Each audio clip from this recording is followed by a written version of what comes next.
na tuyo. Ito yung mga iba't ibang klase ng tuyo. 80 per kilo. Ayan, namimili kami ngayon ng tuyo dito sa Puerto Ribas. Yung mga nakabox na yan, puro tuyo yan. Ang bili namin dito ay 200 per kilo Salinas. Tuyong Salinas. Sa palengke yan ay nasa 500 per kilo. So dito kami pumunta sa talagang tuyuan dito sa kabila ng aming baryo. Ayan, makakamura ka, makakapamili ka. Yan ay tuyong Bataan. Hindi yan maalat. Siyempre maalat naman din yan kasi tuyo.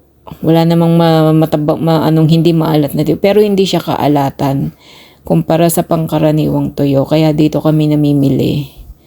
At ito ang magandang negosyo guys. Makakatutubo ka. Kaya lang dapat meron kang pagbabagsakan. At pwede din mag-retail. Kagaya nito, 80 yan per kilo yan. Yung mga nasa baba na yan. Oh.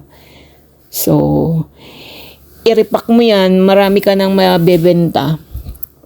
Kaya bumili kami pang stock lang sa bahay. Masarap maganda yung meron kang kahit pa paano meron kang stock.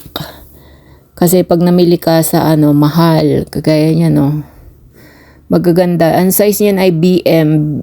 Ibig sabihin ng BM ay mix, big at saka mix.